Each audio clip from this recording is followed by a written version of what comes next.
সংবাদকৰ্মীসকল, সংবাদকৰ্মী বন্ধুসকল, আজি আমি বঙাইগাঁও জিলাৰ ৰাইজৰ দলৰ পৰা এটা বিশেষ সংবাদমেল কৰিবলৈ ওলাইছোঁ আৰু আমাৰ এই সংবাদমেলত উপস্থিত আছে আমাৰ মমি ৰায় চৌধুৰী, মুখ্য সাংগঠনিক সম্পাদক অসম।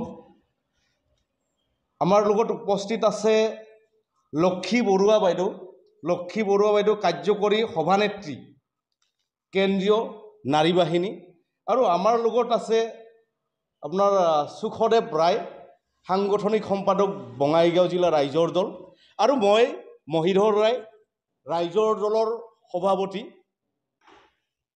আমি প্ৰেছ মিটটো দিয়াৰ কাৰণ হ'ল যে যোৱা 11 ফেব্ৰুৱাৰীত চেণ্ট্ৰেল GST টিম এটাই আহি গোৱালপাৰাত যিটো অবৈধ কয়লা বেপাৰ চলি আছে তাত আহি চাইছে যে প্ৰতিখন গাড়ীত আপোনাৰ GST ফাঁকি দি আছে।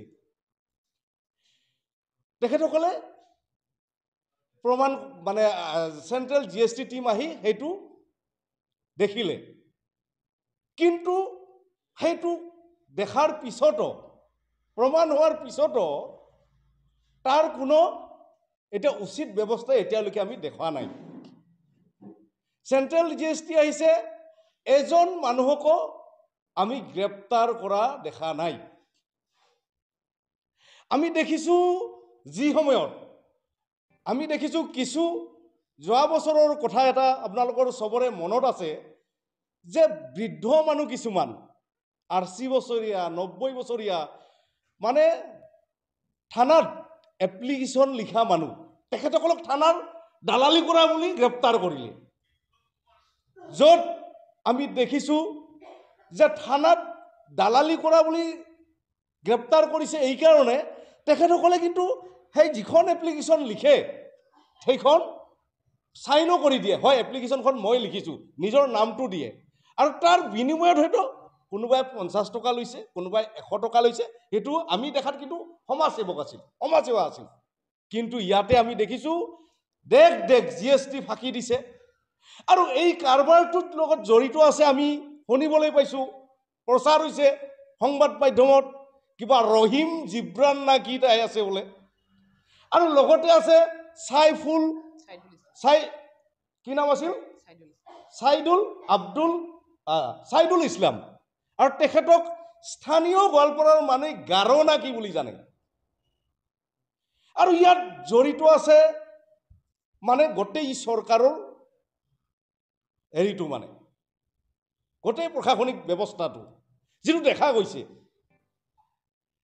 গতিকে আমি এটা বস্তু ক্লিয়াৰ যে যিটো বস্তু আমি সৃষ্টি কৰিব নোৱাৰোঁ তাক ধ্বংস কৰাৰ উদ্দেশ্য ক'ত? পাহাৰ এখন প্ৰকৃতিৰ দান, আৰু সেই পাহাৰখন খুন্দি পাহাৰখন ধ্বংস কৰি তাৰ পৰা কয়লা ওলায়। আমি দেখিছোঁ যে আমি সৰুৰ পৰাই দেখি আছোঁ যে প্ৰথমে আপোনাৰ মুখ্যমন্ত্ৰী হিতেশ শইকীয়া, তাৰপিছত আহিল প্ৰফুল্ল মহন্ত, তাৰপিছত আপোনাৰ আহিল আপোনাৰ ভূমিধৰ বৰ্মন, তাৰপিছত তৰুণ গগৈ ডাঙৰীয়া, এতিয়া তাৰপিছত আহিল সৰ্বানন্দ সোণোৱাল, এতিয়া আহিল হিমন্ত বিশ্ব শৰ্মা ডাঙৰীয়া, অসমৰ বিচক্ষণ মুখ্যমন্ত্ৰী। কিন্তু প্ৰতিজন মুখ্যমন্ত্ৰীৰ কালতে আমি দেখিছোঁ কয়লা বা প্ৰকৃতিৰ ওপৰত অত্যাচাৰ চলিছে। আজি দেখিছোঁ যে চৰকাৰৰ মুখ্যমন্ত্ৰীয়ে যেতিয়া তাত আমি চৰকাৰখন চলিছে কাৰ পৰা? নিশ্চয় মুখ্যমন্ত্ৰী তাত জড়িত আছে, আৰু মুখ্যমন্ত্ৰীয়ে যদি জড়িত আছে, প্ৰকৃতি ধ্বংস হ'লে এজন ঠেলাওলা, এজন ৰিক্সাওলাই কাৰ্বন ডাই অক্সাইডৰ পৰিমাণ যেতিয়া বাঢ়ি যাব, এজন ঠেলাওলা বা ৰিক্সাওলাই অক্সিজেন কম যিমান পাব, মুখ্যমন্ত্ৰীও সিমান পাব। গতিকে যদি প্ৰকৃতি ধ্বংস কৰিছে, যদি লিগেলি কৰিছে, তাতো সমান ভাগটো পাব লাগিব মুখ্যমন্ত্ৰীৰ পৰা ঠেলাওলাজনলৈকে। কাৰণ ভাগ পাব লাগে বুলি কিয় কৈছোঁ মই, যে ভাগ পোৱাৰ কথাটো এইকাৰণে কৈছোঁ, লিগেলাইজ হওক।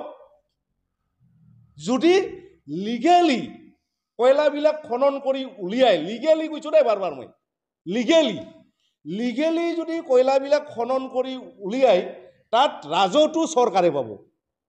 এইকাৰণে কৈছোঁ, লিগেলি উলিয়ালে হ'ব কি, ৰাজহটো চৰকাৰে পাব। আৰু ইলিগেলি হ'লে ৰাজহটো ডাইৰেক্ট কোনোবা এজন মাফিয়া মন্ত্ৰী মিনিষ্টাৰ বা কোনোবাই পাব। কিন্তু ইলিগেল কৰাৰ লগে লগে যিটো প্ৰকৃতি বিনষ্ট হ'ব, প্ৰকৃতি বিনষ্ট হোৱাৰ লগে লগে প্ৰতিজন মানুহে, অসমৰ প্ৰতিজন মানুহে তাৰ ক্ষতিপূৰণ সমান পাব। গতিকে লাভটোও সমান পাব লাগিব যদি লাভ হৈছে। গতিকে সেইকাৰণে কৈছোঁ, যদি কয়লা খনন কৰে প্ৰেক্টিকেলি আইনগতভাৱে য'ত ৰাজহ চৰকাৰে পায় সেনেকৈ কৰক।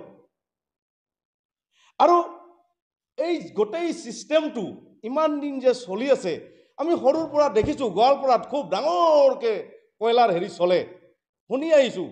এতিয়া দেখিছোঁ, আমি ডাঙৰ হ'লোঁ, এতিয়া দেখি আছোঁ চকুৰে। গতিকে এয়া কোনোপধ্যে সহ্য কৰা নহ'ব। এই ইছ্যুটো অসমৰ প্ৰতিটো দল সংগঠনে ভালকৈ লাগিব লাগে। আৰু আমি ইতিমধ্যে বঙাইগাঁৱৰ বিভিন্ন দল সংগঠন, কিছু সংগঠনৰ লগত কথাও পাতিছোঁ যে অতি সোনকালে এই গোৱালপাৰাৰ যিটো কয়লা ক'ৰ পৰা আহে আচলতে, গোৱালপাৰাৰ য'ত যোগীঘোপাত যিটো কয়লা হয়, সেই কয়লাটো আনিছে ক'ৰ পৰা প্ৰকৃততে। গতিকে আমি দল সংগঠনে ইতিমধ্যে আমি আলোচনা কৰিছোঁ যে ইয়াৰ বিৰুদ্ধে অকল ক'লেই নহ'ব, আমি আজি কৈছোঁ ইয়াৰ বিৰুদ্ধে আমি তীব্ৰ প্ৰতিবাদ আৰম্ভ কৰিম, গণতান্ত্ৰিক আন্দোলন আৰম্ভ কৰিম। কথা এটাই যে প্ৰকৃতি বিনে আমাৰ ৰক্ষা নাই। প্ৰকৃতি ধ্বংস হোৱাটো আমি কোনোপধ্যায় নিবিচাৰোঁ। আৰু প্ৰকৃতি ধ্বংস কৰি আমি ৰাজহ যদি প্ৰেক্টিকেলি আইনগতভাৱে ৰাজহটো পাওঁ তেতিয়াহ'লে ঠিকে আছে।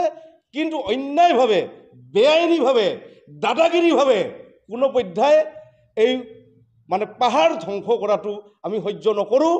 আৰু কিছুদিন আগতে আমি দেখিছোঁ যে উমৰাংচুত 15জন মুখ্যমন্ত্ৰী ডাঙৰীয়াই কৈছে যে 15জন তাত শ্ৰমিক ভিতৰত সোমাই আছিল আৰু তাৰ পৰা কিছু আজি ওলাই আনিলে। এই যে এইবিলাক চলি আছে, এজন শ্ৰমিকৰ আৰু তাত এজন শ্ৰমিকৰ কি জীৱনৰ মূল্য নাই নেকি? আৰু এই যে চলি আছে গোটেই ছিষ্টেমটো, গোটেই অসমৰ আপোনাৰ প্ৰশাসন বিষয়াই জানে, আপোনাৰ মুখ্যমন্ত্ৰী নিজে কৈছে, তেতিয়াহ'লে কিয় বন্ধ কৰিব নোৱাৰে? মানে নিশ্চয় ডালমে কুছ কালাহে। আমাৰ মাজত সাংগঠনিক সম্পাদিকা আছে, মুখ্য সাংগঠনিক সম্পাদক চেণ্ট্ৰেল মমী চৌধুৰী, তেখেতে অলপ ক'ব। মই মানে আপোনালোকৰ জৰিয়তে খালি এইটোৱে জনাব বিচাৰিছোঁ যে আমাৰ প্ৰথম প্ৰশ্নটো হ'ল যে গাৰো হিলছৰ কয়লা চিণ্ডিকেটৰ নেতৃত্বত কোন আছে? নিশ্চয় কোনোবা মন্ত্ৰী MLA থাকিব লাগিব, লেমাধৰা থাকিব লাগিব। গতিকে তেওঁলোকক তাৎক্ষণিকভাৱে উচিত তদন্ত কৰি তেওঁলোকক মানে ৰাইজৰ সন্মুখলৈ আনিব লাগে। আৰু এই যে নবীন সিংহাল, ছাইদুল ইছলাম, সুনীল বানচাল, শিৰত কাৰ আশীৰ্বাদ আছে? এইবিলাক আমাক লাগে। এটা বস্তু চাওক, য'ত নেকি গছৰ পাত এটা পৰিলেও মুখ্যমন্ত্ৰী হিমন্ত বিশ্ব শৰ্মাই ডাঙৰীয়াই গম পায়, তেনে ক্ষেত্ৰত ইমান যে দুৰ্নীতি চলিছে, এই দুৰ্নীতিবিলাক তেওঁলোকে গম পোৱা নাই নেকি? তাৰমানে কি ইয়াত দিল্লী দিছপুৰ চব লোক মানে মিলি ভগত হৈ আছে, মিলি ভগতবিলাক খাই আছে, মৰি কোন আছে? সৰ্বশান্তবিলাক ৰাইজে। গতিকে এনেকুৱা য'ত নেকি হিমন্ত বিশ্ব শৰ্মাই কয় যে এখন দুৰ্নীতিমুক্ত অসম, গতিকে ইয়াৰ কোনো দুৰ্নীতিমুক্ত অসম হোৱা নাই। আমাক ইয়াৰ উচিত বিচাৰ লাগে, তদন্ত হ'ব লাগে। এইখিনিয়ে।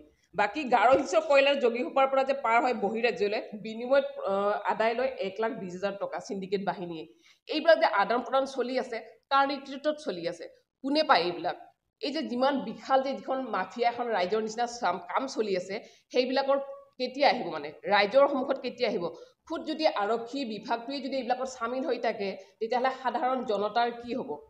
এনেকৈ দুৰ্নীতিমুক্ত অসম কৰিব নেকি হিমন্ত বিশ্ব শৰ্মাই ডাঙৰীয়াই?